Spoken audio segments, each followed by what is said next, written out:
Today, is Flappy Bird improved by adding microtransactions, loot boxes, and crypto? The answer won't surprise you. This is CheckPoint.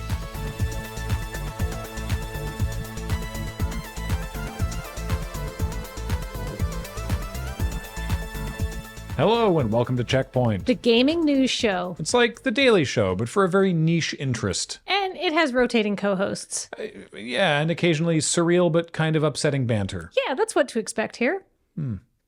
Remember last year when Unity, the game engine that really built up its business by making its tools available to small, independent developers and students who would then go on to use Unity in their businesses, thereby slowly growing the company as it became one of the most popular and widely used game development engines in the entire industry? Implemented a runtime fee that would charge game developers for every install that somebody made of their game? Yeah, that was like massively unpopular for a ton of reasons, mainly because it was like super easily exploitable. It was like a real budgeting nightmare because the fees would fluctuate wildly, and it was like very definitely designed to dramatically increase the amount of money that Unity was going to make at the expense of developers. And in fact, it was so unpopular that they immediately started rolling it back and tinkering with it and adjusting it. So this runtime fee would only kick in after $1 million in sales, and it could always be swapped out for a 2.5% flat revenue share instead. But people were still really angry. And so now, exactly a year and a day later, they've canceled it entirely, and they're going back to their old business model, charging people for using their product and not just trying to extract an endless tithe from them. Yay, right? No, boo! This much lauded move was also an excuse to dramatically raise prices. Fees are increasing 8% for the Pro tier, and that's what you have to use if your company has more than $200K of revenue and funding, and an eye-watering 25% for the Enterprise tier. And yes, that is for companies making more than $25 million a year, so maybe we shouldn't feel sorry for them, but maybe we feel a little bit sorry for them, because as the press release helpfully points out, a minimum subscription requirement may also be applied if you make that much money.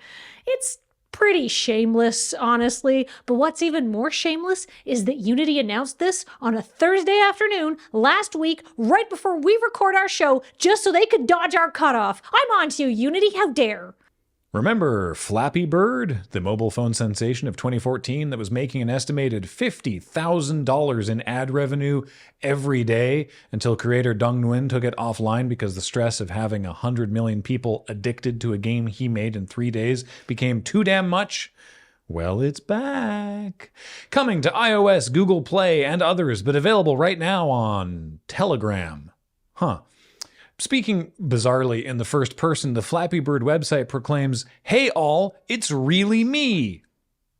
Anyone who has to say they're the king is no king, but the bird continues, "Thanks to my super Flappy Bird, registered trademark, fans, I'm refreshed, reinvigorated, and ready to soar again. The decade-long mission involved acquiring legal rights and even working with my predecessor to uncage me and rehatch the official Flappy Bird, registered trademark game."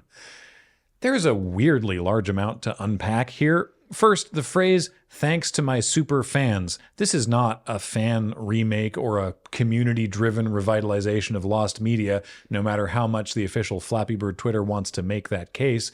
And acquiring the legal rights in this case means they filed for a trademark at the US Patent Office, who had marked it as abandoned. So they just got the trademark, which doesn't seem right, but that's how these things work. As for even working with my predecessor, that part seems to be just a lie, as Dong Nguyen himself took to Twitter for the first time in 7 years, what a legend, to write, quote, "No, I have no relation with their game. I did not sell anything. I also don't support crypto." Weird thing to tag on the end there, especially if you go to the Flappy Bird website where there's no mention of crypto, since they scrubbed it all off there once it was discovered that this is just a nostalgia-based crypto scam. But some screenshots are in the video that's still up on their Twitter, bearing the horrifying tagline, "Tap, Flap, Earn," which is almost as dystopian as this screenshot, data mined by 17-year-old coder Varen, that's promoting a limited-time Flap to Earn event and encouraging users, don't miss your chance to mine points before Flappy Bird launches. And Bird, it's been real, but I hope that launch is into the sun. Australian medium take appreciators and fans of rationality are enjoying a modest W this month as new guidelines roll out for video games that offer in-game prizes linked to an element of chance. That's right, if your game offers loot boxes from September 22nd onward, the Australian government will advise that players under 15 years of age abstain from playing. This M rating isn't legally binding. It's not going to prevent anyone from buying or selling any game regardless of age, but it sends a strong enough message to game developers that Roblox responded immediately by recommending its creators pull loot boxes from Australian customers. Ha ha ha, so good that everyone thinks that Roblox is a totally fine game for 8-year-olds to play. Anyhow, any video game with simulated gambling, that's gameplay resembling a casino or gaming table, will require a classification of R18+, which is a legally binding measure that will restrict sale options. This looks to be true for games that offer simulated gambling, even if no currency is exchanged during the process, whether in-game or real world. I'm looking at you, rigged Final Fantasy IX roulette table. This is the target. If only the Australian government had been there to protect me as a kid, I could have dodged your plot-relevant lies and deception. Anyhow, hopefully no one tells the Aussie lawmakers how to say booster pack. A wink, a wink. Attention, Imperial citizens. Saber Interactive is refusing to comment on if CEO Matthew Karch left a comment on a video titled Space Marine 2 is a Reminder of What We Lost by YouTuber and streamer Asmongold, a man I have only ever learned about against my will. The lengthy comment said in part that modern games are, quote, too much of an investment, and he hopes Space Marine 2 is the, quote, start of a reversion to a time when games were simply about fun and immersion. Cool! I love clean, tight gameplay and restrained design that respects players' time and doesn't demand a daily grind. Also, I agree that Space Marine 2 is really fun. This quote goes on to say that as COO at Embracer, he, quote, saw games that made me want to cry with their overblown attempts at messaging or imposing morals on gamers. That's less cool, especially considering the video he was or was not commenting on opens with a celebration of Space Marine 2's centering of masculinity, courage, and honor, to which Asmongold says he, quote, forgot what it was like to be the target audience. Luckily, there is a Warhammer 40k character who is also very upset at no longer being a target audience. Let's check in on what happened with him. Oh no. One could ask what Asmongold, or the YouTuber he's reacting to, mean by masculinity, because Space Marine 2 presents characters who, despite their doubts, triumph because they're capable of being gracious, patient, and forgiving with one another. Titus constantly lets others lead glory missions while he takes punishing duties in support of their objectives. He apologizes and accepts apologies. This is a game about the redemptive power of earned trust, and when Marnius Calgar says no evil will ever overcome a devotion such as yours, he means Titus's devotion to those around him. It's not exactly masculinity at the cutting edge of progressiveness, and it certainly involves a lot of grunting, but it explicitly is one that does not involve letting bugs overrun your home. All of this occurs in the context of the very first things the game tells you. Humanity stands on the brink of annihilation. Every time a character intones, "for the Emperor," you should remember the game tells you that superstition, rhetoric, and blind prayer is the only thing that the cruelest and bloodiest regime imaginable offers, and it doesn't work. The devotion Calgar praises bought the cruelest and bloodiest interpretation of humanity another day. What will happen with that day? The game tells you. The Guard Commissariat will deal with the troopers whose morale broke while you play a PvP mode called Eternal War. This is all imposed morality. As for overblown attempts at messaging, there's nothing more overblown than 40k. What are you even talking about? If my CEO allegedly gloated that he'd succeeded in making a perfectly vapid story, I would also not admit it. Look, 40k rules. It's fun, but it's not super deep, but it's also not thoughtless. Don't believe for a moment that it doesn't have morality or a message. It's a setting that illustrates the seductive qualities of fascist aesthetics. As the comment says, it gets the heart rate up a little. That's a very human reaction. But when someone tells you that you're a target audience, that means they want your money. If they tell you there's no imposed morality in immersing yourself in defending the cruelest and bloodiest regime imaginable, that's because they want you cruel and bloody. Learn to see it, and don't forget that. Anyway, Space Marine 2 rules. We should play it together, brother. Longtime fans of the BC Ferries arcade rejoice! We're talking about Crazy Taxi. Somehow, yes, in the news, here, in the humble autumn glow, nay riz, of September in the year of our Lord 2024. Minnesota governor, vice presidential candidate, and the guy at the real estate viewing who's going to ask about the rumpus room, Tim Walz, used to be a crazy taxi addict. His wife had to take the Dreamcast away from him, apparently. And I know that getting addicted to crazy taxi seems hard to fathom, but remember that Governor Walz never had to play on a boat, so he never had to face a lineup of annoyed 12-year-olds before he could queue back up after a bad wipeout. And now the Midwest archdad has been embedded into the game via the brilliant work of modder Edward LaBarbera and is available free to all comers. Although not with the home system Dreamcast that sweet mid-30s Tim had to part with, but on the Flycast emulator. Anyhow, the mod allows players to play as Governor Walz and Vice President Harris and includes voice lines from their recent DNC speeches as audio cues for interactions and alerts in the game, and spruces up the environment with polling places as drop-off locations and a countdown timer till election time. Of course, American politics also means weird retorts from across the hall, so conservative person Charlie Kirk wallowed up to Twitter to offer the stunning opinion that actually 35-year-old men getting addicted to video games is sad. And you know what, Charlie? Yes, it is. Addiction is sad. Period. Video game addiction is sad. Does Governor Walz miss chasing the perfect score in Crazy Taxi? Was giving up the hunt for that big crazy ride worth it for all that he's accomplished? Life is sad sometimes, Charlie, and most of us are dealing with and through a whole bunch of sadness most of the time. Cool mod! Well, that's it this week for Checkpoint. Yeah, and here's where we put a glib but slightly desperate call for engagement. And conclude with another series of jokes that, if Kathleen had written them, would make everyone laugh, but in a slightly uncomfortable kind of way. Knowing look. The knowing look is silent. Yeah, anyhow, thanks for watching, everybody! Did I do it wrong?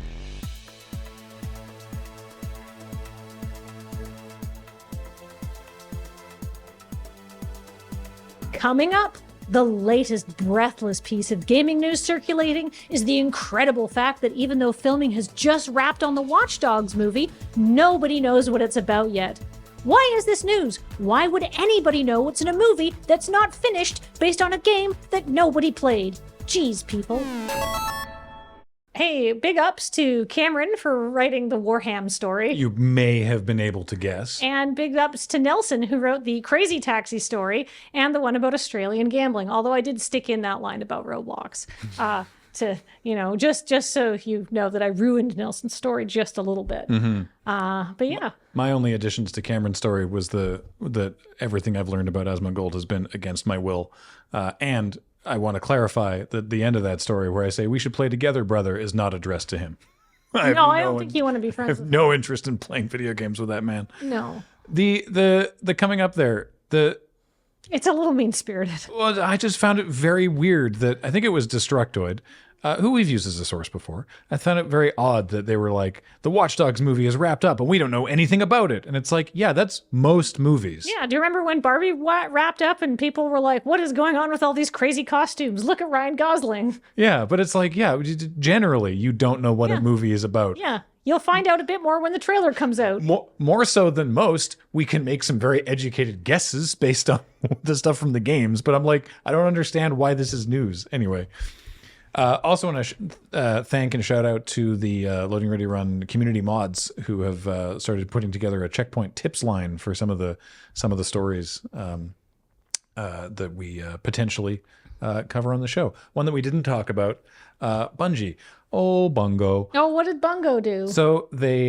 Big Bungie have problems. They made a Nerf gun. This is not their first one. They made a Nerf gun of the Ace of Spades. It looks sweet, which is a gun in the game. It looks sweet. But someone noticed that there's like distress marks and paint lines and stuff on the gun that do not necessarily reflect the textures in the game, but are exactly the same as a piece of fan art that someone made years ago. Oh. And someone's like, oh, whoever worked at Nerf just took my thing and put it on the gun and didn't oh, this isn't a Bungo thing. This is technically a Hasbro thing. Technically a Nerf thing, yeah. But so Bungie was like, we're looking into this, and then they posted again. They're like, okay, we figured out what happened here. This was a thing with our partner. We'll make sure that the artist is appropriately credited and compensated. And everyone was like, yay.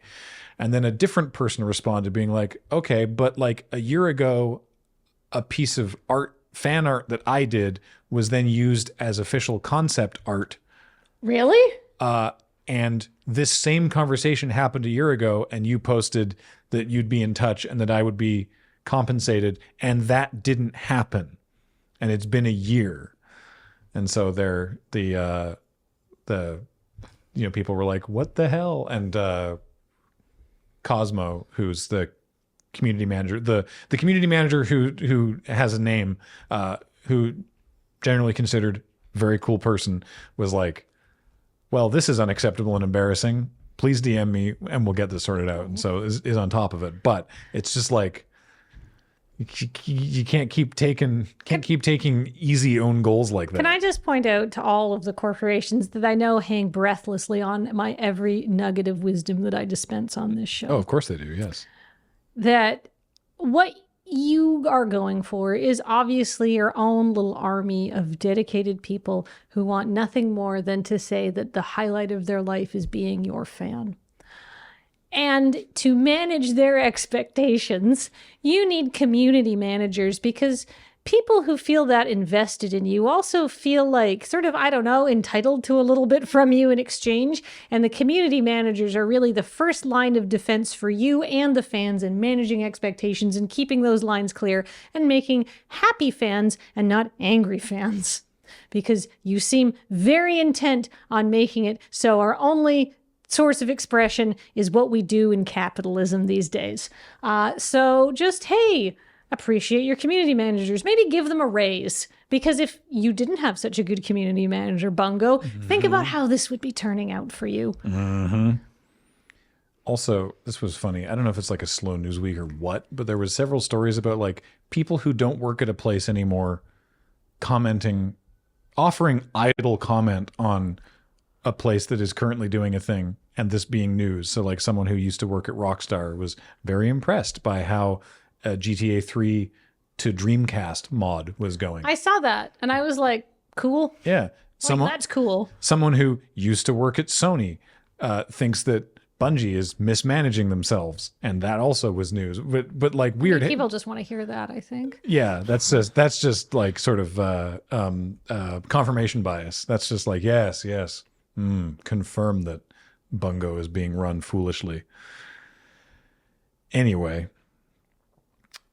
And one thing we didn't talk about is that all of Annapurna Interactive resigned. Yes. That was the biggest story that I think we didn't touch on. And that's Megan Ellison, who runs Annapurna, which is Larry Ellison's kid. And apparently was not negotiating in good faith, according to the people that resigned. They wanted to take Annapurna Interactive and like spin it off into its own company.